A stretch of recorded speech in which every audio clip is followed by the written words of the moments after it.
तो जिस डर की मैं बात कर रहा था उस डर की पहली खेप मैं आपके सामने लेकर आ रहा हूं और इसके किरदार है पाकिस्तान के रक्षा मंत्री ख्वाजा आसिफ, जिन्होंने एक बार फिर से भारत को धमकी दी है। पाकिस्तान के रक्षा मंत्री ने वो कह रहे हैं कि वजूद पर अगर हमारे खतरा हुआ तो हम परमाणु बम का इस्तेमाल करने से पीछे नहीं हटेंगे। जंग को लेकर हमने फैसले कर लिए हैं। साथ ही वो ये भी कहते हैं कि भारत कभी भी हमला कर सकता है, हम तैयार हैं। अस्तित्व पर हमारे खतरा आया तो फिर हम परमाणु हथियारों का इस्तेमाल करेंगे। भारत की तरफ से सिर्फ बयानबाजी हो रही है, हमारी फौज आंखों में आंखें डाले खड़ी है।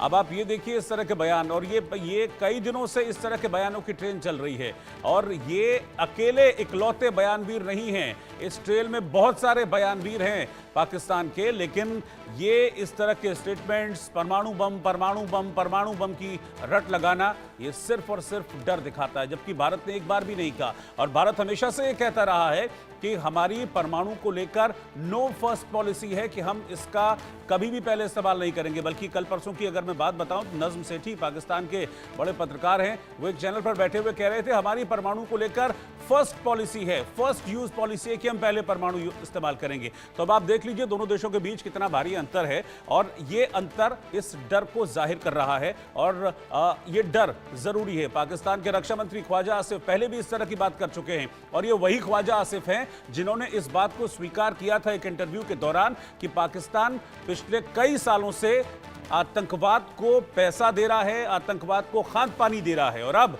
वो भारत को डर दिखा रहे हैं, वो भी परमाणु बम का।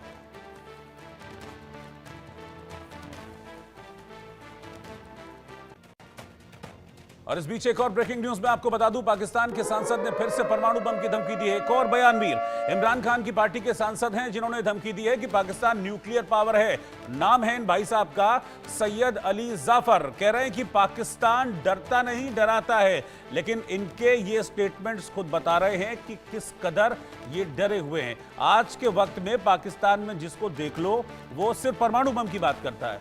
वो ख्वाजा आसिफ हों, वो इशाक डार हों, वो ये सैयद जाफर हों या इनके बिलावल भुट्टो को देखिए, अभी पिछले दिनों कह रहे थे हम खून की नदियां बहा देंगे। तो कोई परमाणु की बात कर रहा है, कोई खून के दरिया बहाने की बात कर रहा है। लेकिन मजे की बात है कि सिर्फ बातें हो रही हैं, हम परमाणु हैं, हमने चौकों में रखने के लिए परमाणु थोड़ी ना बनाए हैं। इस तरह की जो बड़बोलेपन है वो देखा जा रहा है पाकिस्तान के नेताओं में। जरा इन भाई साहब का बड़बोलापन देखिए आप पहले।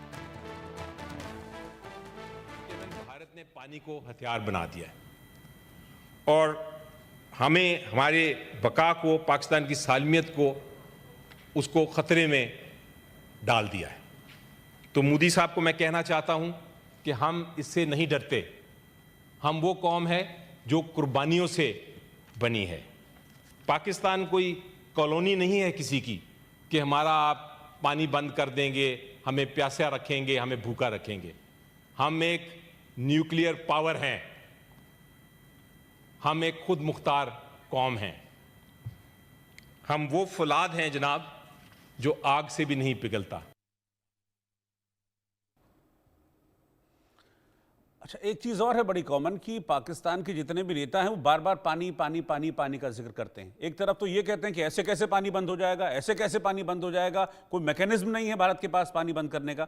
अरे भाई, मैकेनिज्म अगर नहीं है तो फिर आप इस तरह की बातें क्यों कर रहे हैं? आप क्यों कह रहे हैं कि भारत हमारा पानी बंद करेगा तो हम परमाणु बम छोड़ देंगे, हम न्यूक्लियर पावर हैं? किस बात की धमकी? पहले एक चीज में क्लियर हो जाइए कि असर पड़ेगा या नहीं, और नहीं असर पड़ेगा तो फिर इस तरह की बयानबाजी क्यों कर रहे हैं? तो बड़े कंफ्यूजन है। लेकिन इस बीच एक चीज ये बताती है कि चोट जो की गई है सिंधु जल समझौता रद्द करके, वो चोट सही जगह की गई है भारत की तरफ से। लेकिन इस बीच एक और ब्रेकिंग न्यूज आ रही है और एक और बड़ी खबर इस वक्त मैं आपको बता रहा हूं, और बड़ी खबर यह है कि सिंधु जल समझौता सस्पेंड करने पर पाकिस्तान की तरफ से फिर एक धमकी दे दी गई है। पाकिस्तान ने अपनी संसद में फिर झूठ बोला है। वो कह रहे हैं कि तुम पानी रोकोगे, हम खून बहा देंगे। पाकिस्तानी सांसद पाकिस्तान को, वो कह रहे हैं कि पाकिस्तान को बेवजह से कटघरे में खड़ा किया जा रहा है। नवाज शरीफ की पार्टी के सांसद इरफान उल हक सिद्दीकी का ये बयान सामने आया है। तो जिसकी मैं बात कर रहा था, सिंधु जल समझौते को लेकर जो भारत की तरफ से कहा गया, इसको रद्द समझिए, हमने इसको रद्द कर दिया है। तो एक तरफ तो कहते हैं कि हमको तो कुछ नहीं होने वाला, भारत तो कुछ कर ही नहीं सकता है, भारत पानी कैसे रोक देगा, 5 साल लगेंगे, 10 साल लगेंगे। तो अगर 5-10 साल लगेंगे तो भैया दर्द क्यों हो रहा है? सुनिए क्या कह रहे हैं। ये वो सियाहती मकाम है भारत का जहां बहुत कसरत से सयाह आते हैं और ये कोई दूर दराज का ऐसा इलाका भी नहीं है जो अप्रोच से बाहर है। सड़कें जाती हैं, सयाह जाते हैं, बाजार हैं, पार्क्स हैं, तफरीगाहें हैं, शॉपिंग सेंटर्स हैं। वहाँ पे एक वारदात होती है, और वो वारदात कैसे होती है? दिन दिहाड़े होती है। और लतीफ़ा ये है जनाब चेयरमैन कि 10 मिनट नहीं गुजरे, अभी उनकी लाशें तड़प रही हैं वहाँ पे और ज़ख्मी पड़े हुए हैं। एक FIR दर्ज हो जाती है जिसमें मुजरम आला जो है वो पाकिस्तान है, पाकिस्तान कटहरे में खड़ा हो जाता है।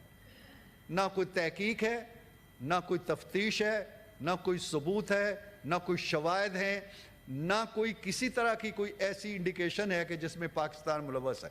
कैसे पाकिस्तान मुलव्वस है? तो उनको लतीफ़ा लग रहा है, इनको ये लतीफ़ा लग रहा है। ये कह रहे हैं कि तो लतीफ़ा है। अब लतीफ़ा है तो फिर सवाल ये है कि डर क्यों है? आपको लगता है कि हमको लतीफ़ा सुना रहे हैं, हम कोई चुटकुला सुना रहे हैं, हमने कोई जोक मारा है, तो भाई फिर दर्द क्यों हो रहा है?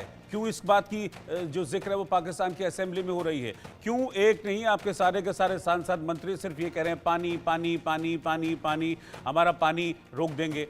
अगर लतीफ़ा है, चुटकुला है, तो लतीफ़े की तरह रखिए। क्यों कह रहे हैं कि हम न्यूक्लियर पावर है? बार बार क्या जरूरत है कहने की? एक और ब्रेकिंग न्यूज में आपको बता रहा हूं, और बड़ी खबर यह है कि पाकिस्तान सरकार ने अपने मंत्रियों को नसीहत दी है। शहबाज शरीफ ने कहा है कि मंत्री भड़काऊ बयान न दें, भड़काऊ बयान की वजह से और विवाद हम नहीं चाहते हैं। नवाज की सलाह के बाद शहबाज ने अपने मंत्रियों को नसीहत दी है। तो जो अभी मैं सारे बयान आपको सुना रहा था, उन्हीं की ट्रेल में ये शहबाज शरीफ ने कहा है कि भैया इस तरह के बयानों से बचो, मत दो इस तरह के बयान, कोई भी भड़काऊ बयान।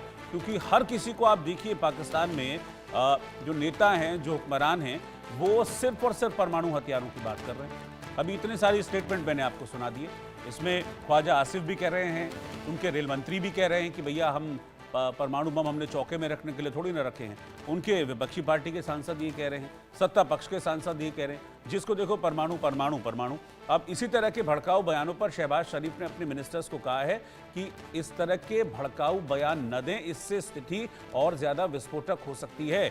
अपने बड़बोलेपन से बचें। अपने सभी मंत्रियों को उन्होंने एक लाइन में समझा दिया है। बल्कि इसके साथ साथ उन्होंने बिलावल भुट्टो से भी कह दिया है कि भाई इस तरह की बातें मत करो। और वो बिलावल भुट्टो, जरा आप समझिए कि बिलावल भुट्टो जो ये कहते थे कि उनकी जो माँ हैं उनको आतंकवाद ने मारा, तो वो आतंकवाद था उस वक्त जब बेनज़ीर भुट्टो की हत्या हुई थी। वो अटैक आतंकवादी हमला था।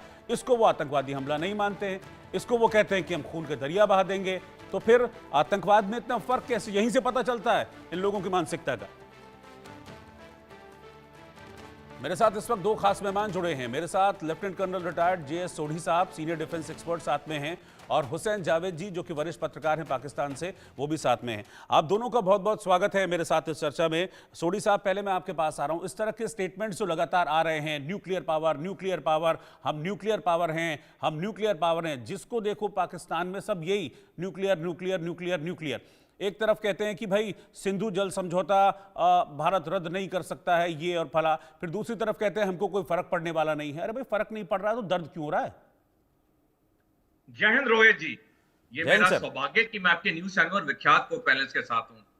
देखिए, पाकिस्तान भी जानता है कि ये इंडस वाटर ट्रीटी सस्पेंड करने से रातों रात तो कोई फर्क नहीं पड़ेगा, उसे थोड़ा समय लगेगा, क्योंकि भारत ने इंफ्रास्ट्रक्चर बनाना है पानी को होल्ड करने का, डाइवर्ट करने का। इसके लिए मैं आपके दर्शकों से अनुरोध करूंगा, एक आर्टिकल है, एक लेख है ऑब्जर्वर रिसर्च फाउंडेशन, जो कि भारत का सबसे बड़ा विख्यात थिंक टैंक है, उसका ये लेख जरूर पढ़े, उसमें सारे आंकड़े दिए हुए हैं। लेकिन पाकिस्तान ने इस मौके का पूरा फायदा उठाया है, और जिस तरह से ये बयान दे जा रहे हैं, परमाणु हत्या, लड़ाई, युद्ध, ये बेसिकली अपने नागरिकों को ये इकट्ठा कर रहे हैं, जो आज बिल्कुल प्रांतों में बटे हुए हैं। बलोची अलग हैं, वो ये जो पश्तून है वो अलग हैं, सिंधी अलग हैं, जो पाकिस्तान के पंजाबी हैं वो तो अलग हैं ही हैं। तो अभी इनको एक मौका मिल गया अपने देश के नागरिकों को इकट्ठा करने के लिए। दूसरा, जो शहबाज शरीफ की और असीम मुनीर की जो पॉपुलैरिटी कम होती जा रही थी, खासकर जब से उन्होंने इमरान खान को जेल में भेजा, अब उन्हें एक मौका मिल गया अपने देश में राष्ट्रवाद को और उकसाने का, लोगों को इकट्ठे लाने का और दिखाने का कि वो बहुत बड़ी ताकत है।